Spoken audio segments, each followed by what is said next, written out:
So I'm going to do something different. We're going to start with a breathing exercise, very simple and quick. And this has been diaphragmatic breathing. And I want everybody to follow me. Put one or both hands on your diaphragm. It's right under your ribs. And this has been shown clinically to activate our parasympathetic nervous system, which downshifts us into a more relaxed and calm state. So we're going to start with a 3-count breath, and then we're going to move to a 4-count breath. In, 2, 3, out, 2, 3. In, 2, 3, out, 2, 3. In, 2, 3, 4, out, 2, 3, 4. In, 2, 3, 4, out, 2, 3, 4.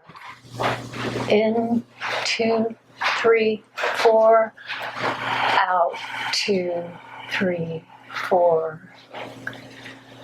In, 2, 3, 4, out, 2, 3, 4. Expand, contract. In, out, gather, let go, endure, receive, give, release. Everything, nothing. Motion, stillness. Stand, crumble, grow,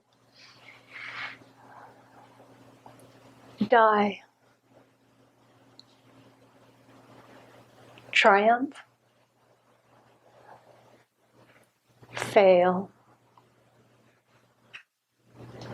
here, gone,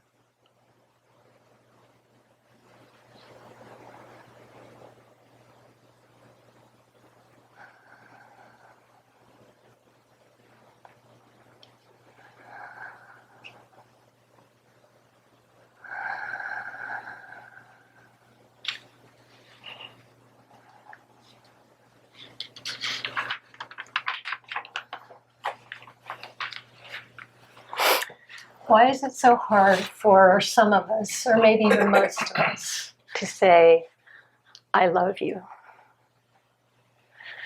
Because to do so honestly lays us bare, vulnerable, open. And to do so dishonestly doesn't feel good.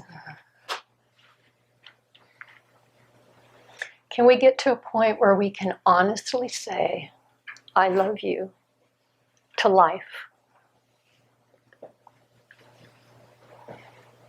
When Anita asked me to talk, I told her I don't have anything to say. I said, I'd be happy to sit up here with you while you talk. And then she made me go first.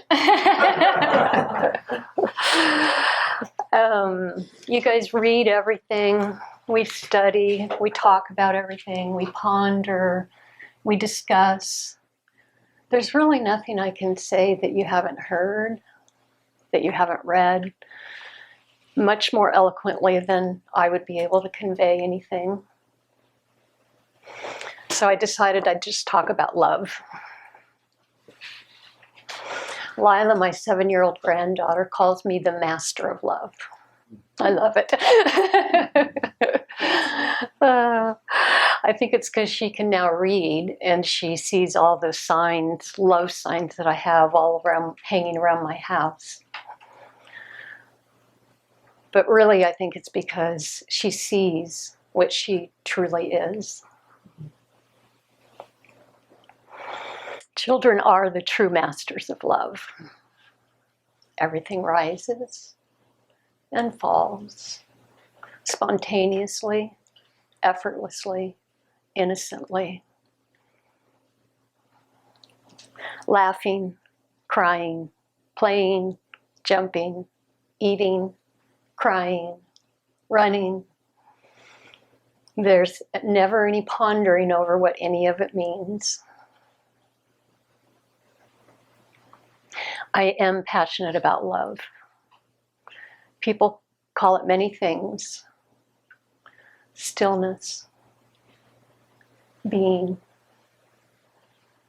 awareness, presence, God. But I call it love because it is. And if you can't see it, no worries. There is no one here except for love, gently calling, pulling, bringing you here. I'm not talking about the kind of love that is portrayed in fairy tales, not the kind that holds a special woman in his arms, but the kind that holds the whole universe in its arms and makes the sun rise. The kind that does not require or even recognize specialness. The kind that falls upon you unabashedly, profusely, gushingly, no holds barred. I love that term, no holds barred. I had to look it up in the dictionary. And it comes from wrestling, and it means all holds or grabs are allowed. All holds or grabs are allowed. All of life is allowed. Allow life to grab you. Tell your ego to take a hike these next 2 days. And if you can't see it or are feeling discouraged, no worries. There's no one here. Call to your true self. Call out to be made as aware of your true self as you are capable of being aware of the sunset. It's the same thing, the same awareness. Love is measured by the quality of this moment.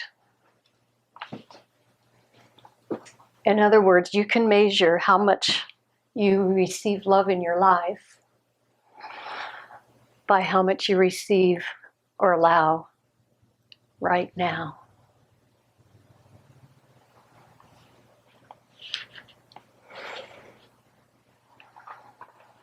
This moment is your life. Ask yourself a question. If you could have complete bliss for this moment only, would you say yes? I think that expressing love is not as much an inside-out thing as an outside-in thing. Think of tasting a pear, and now think of receiving that taste rather than a you doing the tasting. By paying attention, noticing, that honors, acknowledges, and makes holy that which is tasted, that which is given. The best way to express love is by receiving what is given. In March of this year, my son was diagnosed with stage 3 cancer. He celebrated his 32nd birthday in June during the worst ravages of his chemotherapy.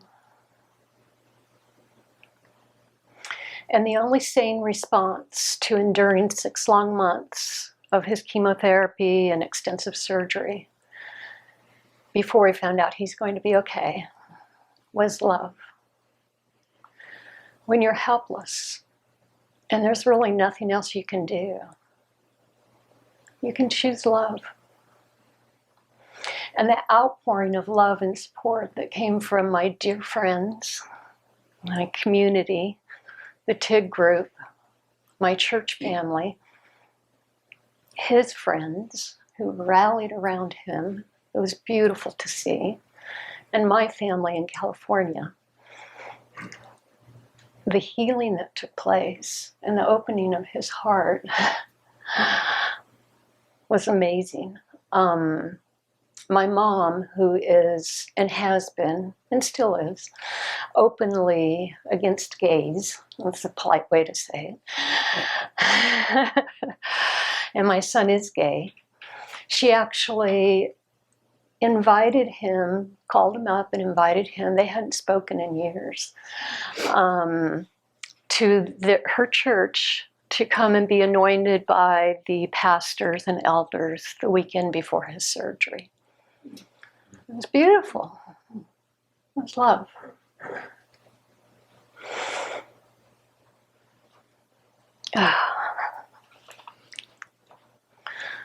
Mary Beth, I really don't want to share this.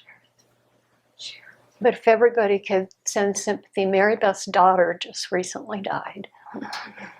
And she's here. And we thank you so much for being here. I also live with chronic back pain on a daily basis. It's very limiting. But the only sane response is love.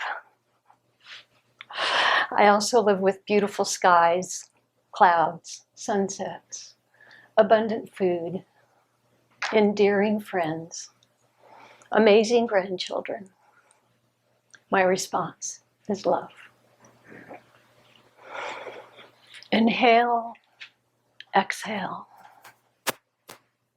receiving what is given. All true gifts and true love are given to all. They are not discriminatory. As fairy tales do portray, love is transformative, but not to the one who is special. Are you willing to trade in your personal loves for the impersonal, all-consuming, all-embracing, all-powerful love that will transform your world? And from a line from one of John Donahue's poems, may this be a morning of innocent beginnings. I love you.